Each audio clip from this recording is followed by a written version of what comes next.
నమస్కారం.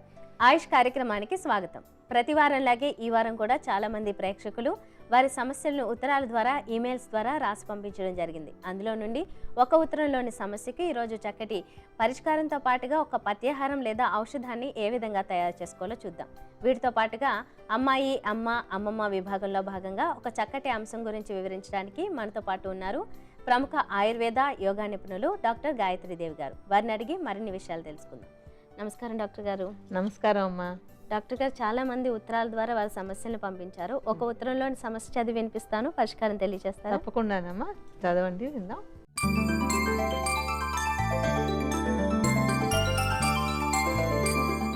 డాక్టర్ గారు, నా పేరు శ్రీలత, నా వయసు 32 సంవత్సరాలు. ఈ ఉత్తరం రంగారెడ్డి జిల్లా నుండి రాస్తున్నాను. ఈ చలికాలంలో దగ్గు, జలుబు సమస్య నన్ను వేధిస్తోంది. ఈ సమస్య చలికాలంలో ఎందుకు తీవ్రంగా ఉంటుంది? దీనికి శాశ్వత పరిష్కారం లేదా? దగ్గు, జలుబు తగ్గడానికి ఆయుర్వేదంలో మంచి పరిష్కారం చూపండి అంటూ రాస్తున్నారు. అలాగేనమ్మా, ఇది కూడా చాలామందికి కామన్గా ఉండేటువంటి సమస్య. అందులో చలికాలం వచ్చేసేటప్పటికి ఈ దగ్గు, జలుబులు వినిపిస్తూనే ఉంటాయి. చిన్న పిల్లలు కానీ పెద్దవాళ్ళు ముక్కు పీల్చుకోవడం, లేకపోతే దగ్గుతూ ఉండడం చూస్తూనే ఉంటాం. అది అంటే మామూలుగా అందరికీ ఈజీగా అర్థమయ్యే విషయమే. వాతావరణం చల్లబడగానే శరీరంలో కొంచెం కఫం అనేటువంటిది ఎక్కువగా తయారవుతూ ఉండడం, దానివల్ల ఈ దగ్గు, జలుబు అనేది సామాన్యంగా ఉండేటువంటి కారణము.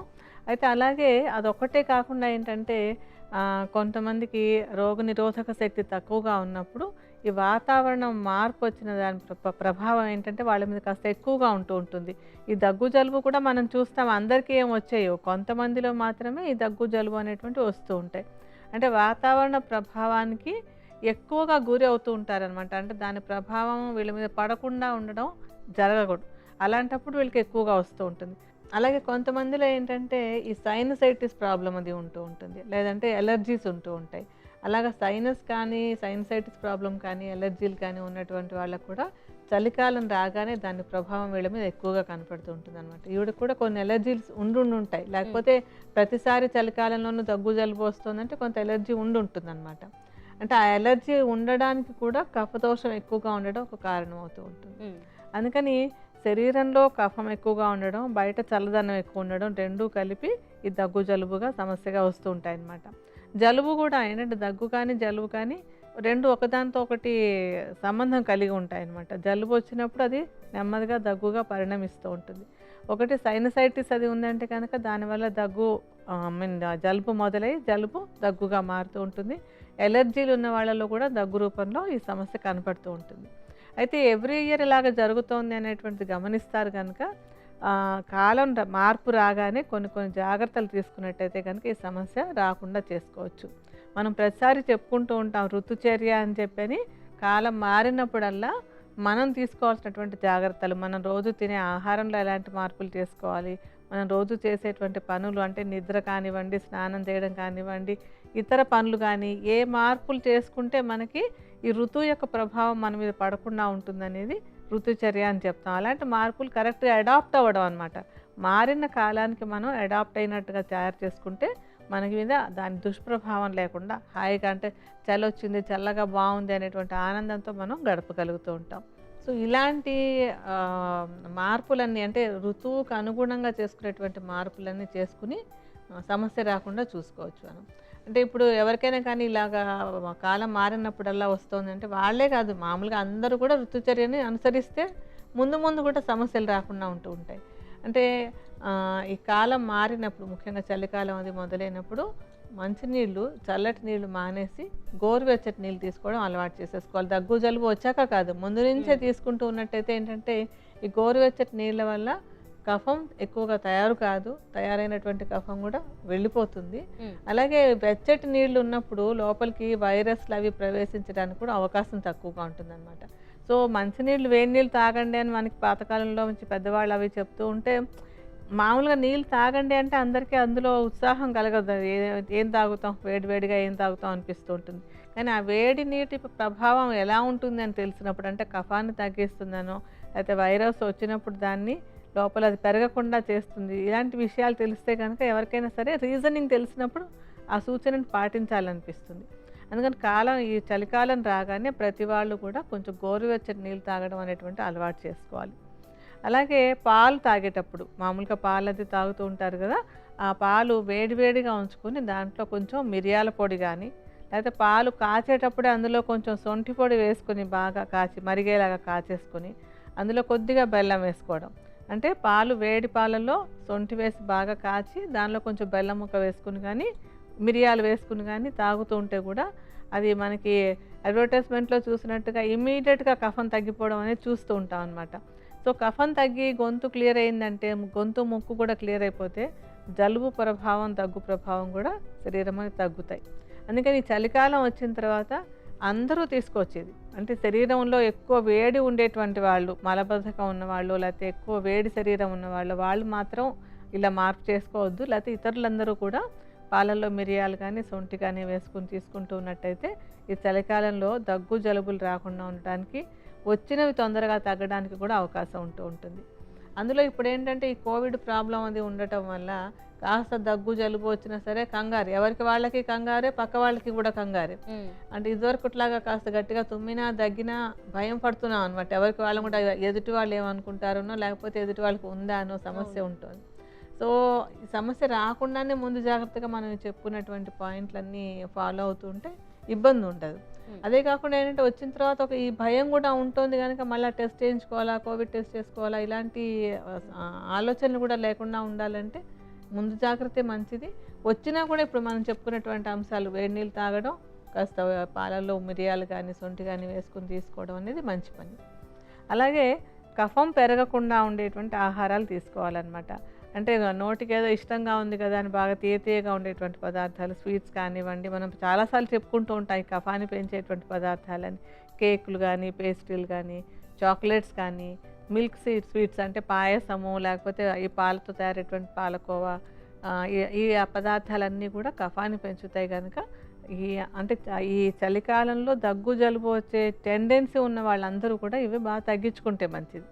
ఇటువంటి ఆహారాలను మానేసి తీసుకునేటువంటి ఆహారంలో కొంచెం అల్లం ఎక్కువగా వేసుకుంటూ ఉండడం, కూరల్లో వాటిల్లో అల్లం వేసుకోవడం కానివ్వండి, లేకపోతే అల్లంతో పాటుగా కొద్దిగా మనకి అంటే మిరియాల పొడి, చారులో వాటిల్లో కాస్త మిరియాల పొడి వేసుకుంటూ ఉండడం, లేకపోతే కొంచెం శొంఠి పొడి వేసి వంటల్లో కూడా అవి వేసుకుని చేసుకుంటూ ఉంటే కనుక ఆహారం ద్వారా కూడా కఫం పెరగకుండా ఉండడానికి అవకాశం ఉంటుంది. అలాగే చలికాలంలో పెరుగు తినేటువంటి అలవాటుని తగ్గించేసుకోవాలి. ముఖ్యంగా ఈ జలుబు దగ్గులు వచ్చేటువంటి వాళ్ళు పెరుగును పూర్తిగా మానేసేయాలి. పల్చటి మజ్జిగ చేసుకుని, కమ్మటి మజ్జిగ, అది కూడా పులుపు లేకుండా కమ్మగా మజ్జిగ చేసుకుని అందులో కొంచెం చిటికెడు ఉప్పు, తర్వాత కొంచెం కరివేపాకు, సన్నగా కరివేపాకు అది తరిగి వేసుకోవడం కానీ, కొంచెం కొత్తిమీర కానీ, పుదీనా ఆకులు కానీ వేసేసి ఈ మజ్జిగని తీసుకుంటూ ఉన్నట్టయితే కనుక అది శరీరానికి కావాల్సినటువంటి చల్లదనాన్ని ఇస్తుంది, కానీ కఫం పెరగకుండా ఉండడానికి అది బాగా ఉపయోగపడుతుంది అన్నమాట. సో ఆహారంలో మజ్జిగ అనేటువంటిది ముఖ్యంగా ఈ చలికాలంలో మజ్జిగ ఎక్కువ తీసుకుంటూ ఉండాలి. ఈ చిన్న చిన్న మార్పులు చేసుకొని తర్వాత ఏంటంటే మధ్యాహ్నం పూట ఆహారం తినేసి పడుకొని నిద్రపోతూ ఉంటే కూడా కఫం పెరిగి ఈ దగ్గు జలుబులన్నీ కూడా పెరుగుతాయి అన్నమాట. అందుకని ఆహారం తిన్న తర్వాత నిద్రపోయేటువంటి అలవాటును కూడా బాగా మానేసేయాలి. ఎవరికైనా ఒకవేళ నిద్ర విపరీతంగా వస్తుంది ఆపుకోలేను అనుకుంటే ముందు నిద్రపోండి, నిద్రపోయి లేచిన తర్వాత భోజనం చేయండి. భోజనం చేసి తర్వాత నిద్రపోతూ ఉంటే మాత్రం తప్పనిసరిగా అది కఫదోషాన్ని పెంచుతుంది అన్నమాట. అందుకని ఆ అలవాటును కూడా బాగా తగ్గించుకోవాలి. అంటే ఈ దగ్గు జలుబు వచ్చేటువంటి వాళ్ళు కొంచెం చలిగాల్లోకి వెళ్లకుండా ఉండడం, చల్లదనానికి దూరంగా ఉండడం, ఈ శ్రద్ధ తీసుకోవడం కూడా చాలా ముఖ్యమైనటువంటిది. అలాగే ఏంటంటే కొన్ని అలవాట్ల మార్పుల్లో కొత్తగా తీసుకోవాల్సినటువంటి వాటిల్లో తులసాకులు ఒకటి మనకి అందరికీ ఇళ్లలో ఉంటూ ఉంటాయి. రోజు 4-5 తులసాకులు శుభ్రంగా కడిగేసి నోట్లో వేసి నెమ్మదిగా నవిలి తీసుకుంటూ ఉంటే కూడా ఈ దగ్గు జలుబు అనేటువంటివి రాకుండాను వచ్చినవి తగ్గడానికి కూడా ఉపయోగకరంగానే ఉంటుంది. తమలపాకులు కూడా మంచిదన్నమాట. తమలపాకులు అంటే పెద్దగా ఏదో కిళ్ళీలు నిండా అన్నీ వేసేసుకుని రకరకాల పదార్థాలు నింపి చేసుకునేది కాకుండా కేవలం తమలపాకులు, కొద్దిగా సున్నం అందులో వేసుకుని కానీ, లేకపోతే ఒట్టిగా తమలపాకులు ఆహారం తిన్న తర్వాత లేదా తమలపాకులు 1-2 నోట్లో పెట్టుకుని నవిలినా కూడా కఫం ఎక్కువగా తయారవకుండా ఉండి ఈ దగ్గు జలుబులు అవి రాకుండా ఉండడానికి కూడా ఉపయోగపడుతుంది. అలాగే ఇప్పుడు ఈవిడికి ఎప్పుడు ఫ్రీక్వెంట్గా వస్తుంది అంటున్నారు కనుక మనం ఒక మంచి ఔషధం తయారు చేసి చూపెడదాము. ఆ ఔషధాన్ని వాడుకుంటే కనుక చీటికి మాటికి యాంటీబయాటిక్లు వేసుకోవడం, డాక్టర్స్ దగ్గరికి వెళ్ళాల్సిన అవసరం లేకుండా తేలికగా ఆవిడ ఇంట్లోనే తన సమస్యను పరిష్కరించుకోవచ్చు. ఓకే డాక్టర్ గారు, చలికాలంలో వచ్చే జలుబు దగ్గు తగ్గడానికి ఒక చక్కటి ఔషధం తయారు చేసుకుందామన్నారుగా, ఎలాగో చెప్తారా? అలాగేనమ్మా, చేద్దాం. చాలా హాయిగా తేలిగ్గా చేసేసుకోవచ్చు. మరి ఒక్కసారి ఏమేమి వాడుకుంటున్నామో చెప్పేసి తర్వాత చేద్దాం మరి. ఓకే.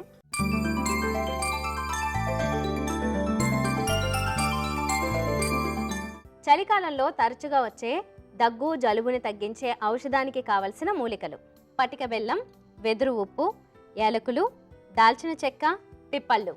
కావలసిన మూలికలు చూసాం కదా, ఇక తయారీ విధానం డాక్టర్ గారిని అడిగి తెలుసుకుందాం.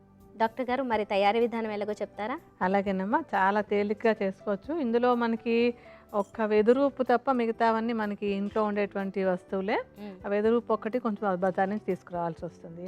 మనం ఒక బౌల్ రెడీగా పెట్టుకుందాం కదా. ఇప్పుడు ఏవేవి ఎంతెంత వేసుకోవాలో, ఎందుకు వాడుతున్నామో చెప్పుకుంటూ మనం ఔషధాన్ని తయారు చేద్దాం. ఇందులో మొట్టమొదట మనం తీసుకున్నటువంటిది వెదురు ఉప్పు. ఇది అంటే మనకి ఆ వెదురు తెలుసు కదా, వెదురు బ్యాంబూ ట్రీ అంటాము, దాని నుంచి కలెక్ట్ అవుతుంది అనమాట. ఇది కఫాన్ని తగ్గించడానికి, దగ్గును తగ్గించడానికి చాలా చక్కగా ఉపయోగపడేటువంటి ఒక మంచి మూలిక. న్యాచురల్గా దొరికేటువంటిది, ఏమీ ప్రాసెస్ చేయక్కర్లేదు. ఈ వెదురు ఉప్పును తీసుకుని దాన్ని మెత్తటి చూర్ణంలాగా చేసుకోవాలి. ఈ చూర్ణాన్ని అంటే ఇందులో ఈ ఔషధంలో ఇదే ఎక్కువ పరిమాణంలో వేస్తాం, ముఖ్యమైనటువంటి అంశం అన్నమాట. ఇది 80 గ్రాముల పరిమాణంలో వెదురు ఉప్పు చూర్ణాన్ని వేసుకోవాలి. మీరు కరెక్ట్గా కొలత ప్రకారం వేసుకోండి. మేము సుమారుగా మీకు చూపించడం కోసమని కొద్ది కొద్దిగా వేసి చూపిస్తాం. సో వెదురు ఉప్పు చూర్ణాన్ని వేద్దాం అందులో. ఇది మొత్తం వేసేసేయండి. తర్వాత యాలక్కాయలు చక్కగా ఈ దగ్గు జలుబును తగ్గించడానికి చాలా చక్కగా ఉపయోగపడతాయి. మంచి సుగంధం, తీసుకోవడానికి కూడా హ్యాపీగా అనిపిస్తూ ఉంటుంది. యాలక్కాయలను ఒలిచేసి చక్కగా మెత్తటి పొడిలా చేసేసుకోవాలి. యాలకుల చూర్ణాన్ని అంటే ఇందాక మనం ఈ వెదురు ఉప్పుని 80 గ్రాములు తీసుకున్నాం కదా, అందులో సగం అంటే 40 గ్రాముల పరిమాణంలో వేసుకోవాలన్నమాట. సో 40 గ్రాముల యాలక్కాయల చూర్ణం మనం ఇందాక వేసుకున్న చూర్ణానికి సగం వేద్దాం. ఇది తర్వాతది దాల్చిన చెక్క కూడా కఫాన్ని దగ్గుని చాలా బాగా తగ్గిస్తుంది. అంటే మొత్తం ఈ ఫ్లెమ్ అది వస్తున్నప్పుడు దాల్చిన చెక్క తీసుకుంటే కనుక అదంతా డ్రై ఎండిపోతుంది అనమాట, కఫం లేకుండా అయిపోతూ ఉంటుంది. సో దాల్చిన చెక్క కూడా అందరికీ వంటింట్లో ఉండేటువంటిదే. ఈ చూర్ణాన్ని ఒక 20 గ్రాములు అంటే మనమేమో మొట్టమొదటి వెదురు ఉప్పుని 80 తీసుకున్నాం, యాలక్కాయలని 40 తీసుకున్నాం. ఇది 20 గ్రాముల పరిమాణంలో ఈ దాల్చిన చెక్క చూర్ణాన్ని వేసుకోవాలి. ఓకే.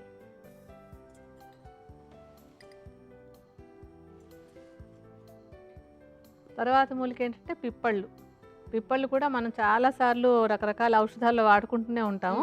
పిప్పళ్ళు కఫాన్ని, దగ్గు ఆయాసాన్ని, జలుబుని అన్నింటిని కూడా బాగా తగ్గిస్తాయి అన్నమాట. అంతేకాకుండా ఇది ఒక మంచి టానిక్. ఎప్పుడు కూడా ఏదైనా ఒక మందు వాడితే దానివల్ల ఎటువంటి హాని జరగకూడదు. అయితే ఆయుర్వేదంలో వాడేటువంటి మూలికల వల్ల సైడ్ బెనిఫిట్స్ అంటాం, ఎక్స్ట్రా ప్రయోజనాలు కూడా కలుగుతూ ఉంటాయి. అయితే పిప్పళ్ళ చూర్ణాన్ని ఇంకా తక్కువగా, మనం ఇందాక దాల్చిన చెక్క చూర్ణం 20 గ్రాములు వేసుకున్నాం కదా, ఇది 10 గ్రాములు వేస్తే సరిపోతుంది. ఓకే.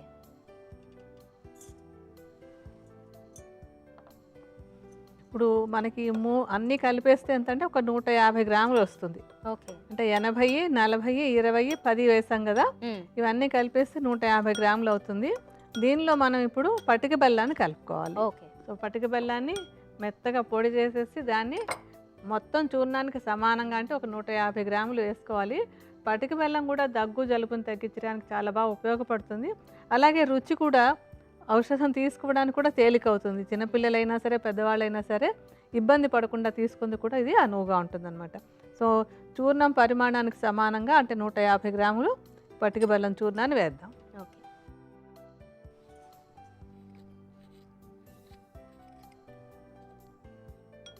మొత్తాన్ని బాగా కలిసిపోయేలాగా అన్ని చూర్ణాలు బాగా కలిసిపోవాలి. ఓకే.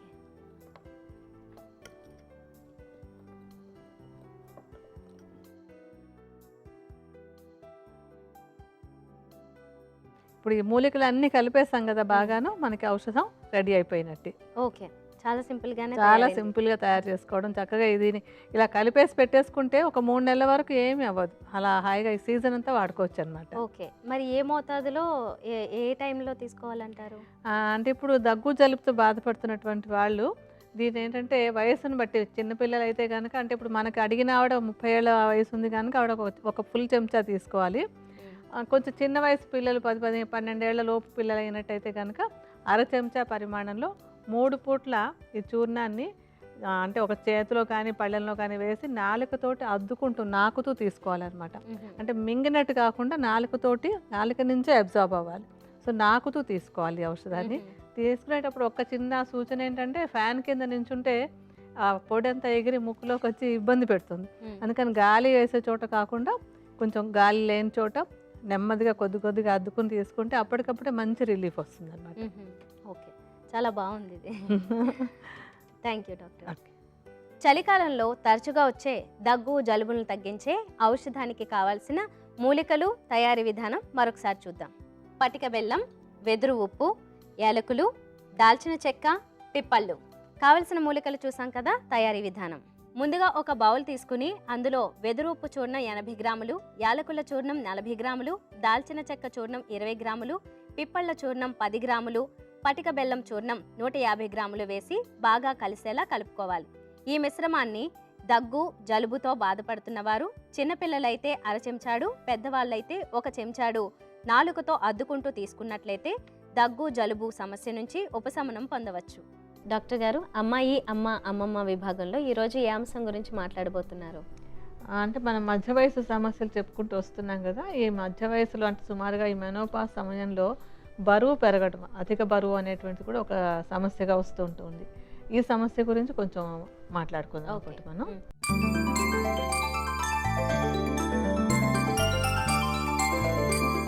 మెనోపాజ్ టైంకి వచ్చేసరికి శరీరంలో హార్మోన్లలో మార్పులు వస్తూ ఉంటాయి. ఆ హార్మోన్లలో మార్పులు రావడం వల్ల చాలా మందిలో ఆ సమయంలో బరువు పెరగడం అంటే వాళ్ళకి తెలియకుండా వాళ్ళ అంటే ప్రమేయం లేకుండా కూడా ఈ బరువు పెరిగిపోతూ ఉంటుంది అనమాట. కొంతమంది 5 కిలోలు 10 కిలోలు కూడా ఈ సమయంలో పెరుగుతూ ఉంటారు. అంటే కొంతమందికి వాళ్ళు చేసేటువంటి వాళ్ళ జీవన విధానం వల్ల కొంత బరువు పెరగడం ఉంటుంది. కొంతమందిలో కేవలం హార్మోన్ల మార్పుల వల్ల కూడా జరుగుతూ ఉంటుంది. అయితే బరువు ఏ కారణంగా పెరిగినా కానీ అధికంగా పెరిగినటువంటి బరువు వల్ల రకరకాల సమస్యలు వస్తూ ఉంటాయి. అంటే అది అసలే మధ్య వయసు దాటేటప్పటికీ బీపీ కానివ్వండి, షుగర్ కానివ్వండి, కొంతమందిలో థైరాయిడ్ సమస్యలు అవి రావడానికి అవకాశం ఉంటుంది. కీళ్ళ నొప్పులు వస్తూ ఉంటాయి. ఇలాంటివన్నీ కూడా అధిక బరువు ఉన్నప్పుడు ఈ సమస్యలన్నీ వచ్చే అవకాశం కాస్త ఎక్కువగా ఉంటూ ఉంటుంది. అందుకని కొంచెం దృష్టి పెట్టాలి. మెనోపాజ్కి దగ్గరకు వస్తున్నప్పుడు బరువు పెరుగుతోందేమో అనేటువంటి అంశం మీద కాస్త దృష్టి పెట్టుకోవాలి. అయితే బరువు పెరుగుతోంది, ఈ బరువు తగ్గించేసుకోవాలి కదా అని చెప్పి ఏవో అడ్వర్టైజ్మెంట్లు అవి చూసేసి గబగబా పరుగులు పెట్టడం. ఎందుకంటే వాటి వల్ల పెద్దగా ప్రయోజనం కలగటలేదని అందరికీ తెలుసు. వెళ్ళిపోయి ఏదో ట్రై చేస్తూ ఉంటారు. అలాగే కొంచెం మరీ డ్రాస్టిక్గా డైటింగ్ చేస్తూ ఉంటారు. అది కూడా మంచి పద్ధతి కాదు. కొంచెం జాగ్రత్తగా అంటే మధ్య మార్గంగా ఆహారము విహారము రెండు కూడా కొంచెం జాగ్రత్తగా చూసుకోవాలన్నమాట. అంటే ఇలా బరువు పెరుగుతోంది అని గమనించినప్పుడు ముందు నేను అన్నీ కరెక్ట్గా చేసుకుంటున్నానా లేదన్నా చూసుకోవాలి. ఆహారం విషయంలో విహారం విషయంలోనూ కూడా. ఒకటేంటంటే తినడం అనేటువంటిది కొంతమందికి ఏదో ఇంట్లో కాస్త మిగిలిపోయిందంటే, ముఖ్యంగా ఆడవాళ్ళకి ఏంటంటే కాస్త ఇంట్లో ఏదో మిగిలిపోయిందంటే అయ్యో ఎవరూ తింటలేదు కదా మిగిలిపోయింది పారేయడం ఎందుకని తినడమే ఒక మార్గంగా అనుకుంటూ ఉంటారు. అలాగా అక్కర్లేని ఆహారాన్ని ఎప్పుడు తీసుకోకండి. మీ శరీరమేమి ఒక డస్ట్బిన్ కాదు, మిగిలిపోయినవన్నీ మీ దానిలో వేసుకోవాల్సినటువంటి అవసరం కూడా లేదు. సో అలాగా అక్కర్లేని ఆహార పదార్థం కానీ ఏదో మిగిలిపోయిందని కానీ తినేటువంటి అలవాటు ఉంటే అది తగ్గించేసుకోవాలి. సమయానికి ఆహారం తినడం, అలాగే ఆహారం తినడానికి ముందు కనీసం ఒక 15 నిమిషాల పాటు వాకింగ్ లాగా చేసి ఆ తర్వాత కనుక ఆహారం తీసుకున్నట్టయితే బరువు పెరగకుండా ఉండడానికి అవకాశం ఉంటుంది. మధ్యాహ్నం పూట అవనివ్వండి, సాయంత్రం అవనివ్వండి, ఎప్పుడైనా కానీ భోజనం చేయడానికి ముందు కొంచెం వ్యాయామం, ఇంట్లో ఏదైనా ఎక్సర్సైజ్ సైకిల్ ఉంటే ఆ సైకిల్ తొక్కడం కానివ్వండి, లేకపోతే కాస్త వాకింగ్ ఏదైనా చేసి కానీ ఆహారం తీసుకోవడం అనేటువంటిది బరువుని కంట్రోల్లో పెట్టడానికి ఉపయోగపడుతుంది. అలాగే రాత్రిపూట ఆహారం తీసుకున్నాక కనీసం 3 గంటల పాటు మెలకువగా ఉండాలి. అలా మెలకువగా ఉంటేనే తిన్న ఆహారం కొవ్వుగా మారకుండా ఉండడానికి అవకాశం ఉంటుంది. అంటే ఎర్లీ డిన్నర్ చేసేయడం, అలా అని మెలకువగా ఉండమన్నాం కదా అని బాగా లేట్గా భోంచేసి అర్ధరాత్రి దాకా మెలకువగా ఉండడం కాదు. కొంచెం 7:30, 8 లోపు భోంచేసేసి ఒక 2-3 గంటల పాటు మెలకువగా ఉంటే కనుక ఫ్యాట్గా మారకుండా ఉండేటువంటి అవకాశం ఉంటుంది. అలాగే భోజనం తర్వాత కూడా రాత్రిపూట, ముఖ్యంగా రాత్రి భోజనం చేసిన తర్వాత కనీసం ఒక 100 అడుగులు అటు ఇటు నడవటం అనేటువంటిది బరువును అదుపులో పెట్టుకోవడానికి ఉపయోగపడుతుంది. అలాగే ఇంకొకటి ఏంటంటే తినడం కూడా కొంతమంది కాస్త జిహ్వచాపల్యం ఎక్కువ ఉండి తియ్యటి పదార్థాలు ఎక్కువగా తింటూ ఉంటారు. ముఖ్యంగా ఈ మెనోపాజ్ సమయం వచ్చిన తర్వాత యాసిటీస్గానే బరువు పెరిగే అవకాశం ఎక్కువగా ఉంటూ ఉంటుంది. అలాంటి సమయంలో కాస్త తియ్యటి పదార్థాలు, కొంచెం చిరుతిళ్ళు అలాంటివి ఎక్కువగా తీసుకున్నట్టయితే కనుక ఈ బరువు ఇంకా పెరుగుతుంది.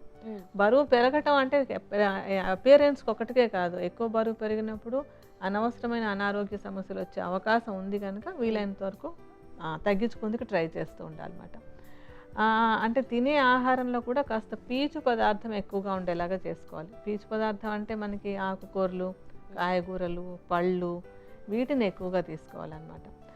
అంటే ఎక్కువ నూనెలో వేయించేసినటువంటి పదార్థాలన్నీ అందరికీ తెలిసిన విషయాలే, కానీ మళ్ళీ మళ్ళీ ఒకసారి చెప్పుకుంటే గుర్తు చేసుకున్నట్టు అవుతుందన్నమాట. ఎక్కువగా బాగా నూనెల్లో వేయించినటువంటి పదార్థాలు కానీ, తియ్యటి పదార్థాలు కానీ, ఇప్పుడు మనకి ఆధునికంగా వస్తున్నటువంటి పిజ్జా, బర్గర్ టైప్ ఆఫ్ ఆహారాలు కానీ ఇవన్నీ కూడా బరువు పెరగడానికి కారణమవుతాయి కనుక అటువంటి ఆహారాలను మధ్య వయసుకు దగ్గర పడుతున్నప్పటి నుంచైనా కనీసం తీసుకోవడం మానేస్తే ఈ మెనోపాజ్ సమయంలో వచ్చేటువంటి అధిక బరువుని ముందే కొంచెం నిరోధించుకోవడానికి అవకాశం ఉంటుంది.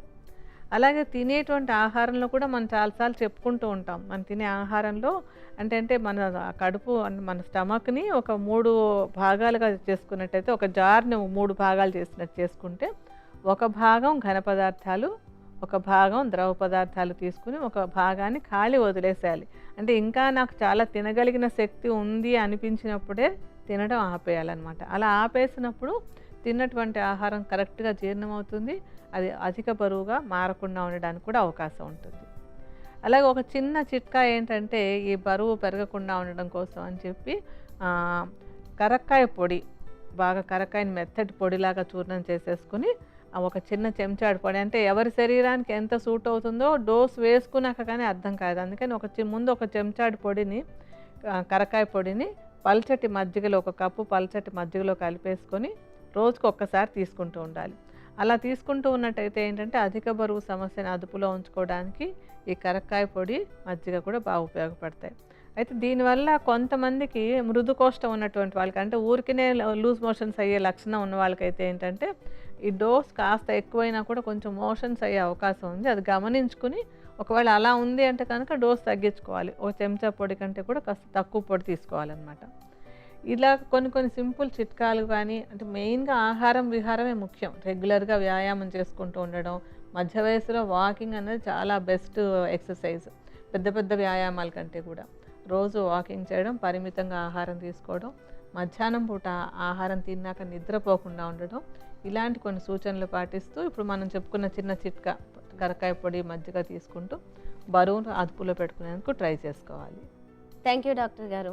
ఈ చలికాలంలో తరచుగా చాలామందికి సింపుల్గా దగ్గు, జ్వరం లేకపోతే జలుబు అనేది కామన్గా వచ్చేస్తుంటాయి. వాటి నుంచి ఎలా బయటపడవచ్చు, వాటితో పాటుగానే చిన్న చిట్కాలతో పాటుగా ఔషధాన్ని ఏ విధంగా తయారు చేసి తీసుకోవాలనే విషయాన్ని కూడా తెలియచేసినందుకు, వీటితో పాటుగా అమ్మాయి, అమ్మమ్మ విభాగంలో మెనోపాజ్ తర్వాత అధిక బరువు పెరుగుతుంటే దాన్ని ఎలా తగ్గించుకోవచ్చు అనే విషయాన్ని కూడా చాలా చక్కగా వివరించినందుకు ధన్యవాదాలు. అలాగేనమ్మా. మీ ఆరోగ్య సమస్యలను, సందేహాలను మాకు పంపించవలసిన మా వాట్సాప్ నెంబర్ అలాగే email ID 9100773928, email ID ayush@etv.co.in. అలాగే మీ సమస్యలను మాకు ఉత్తరాల ద్వారా కూడా పంపించవచ్చు. మా చిరునామా Aayush ETV live, Ramoji film city, Hyderabad 501512. ఇది ఇవాల్టి ఆయుష్ కార్యక్రమం. మరో చక్కటి అంశంతో మళ్ళీ కలుద్దాం. అంతవరకు సెలవు, నమస్కారం.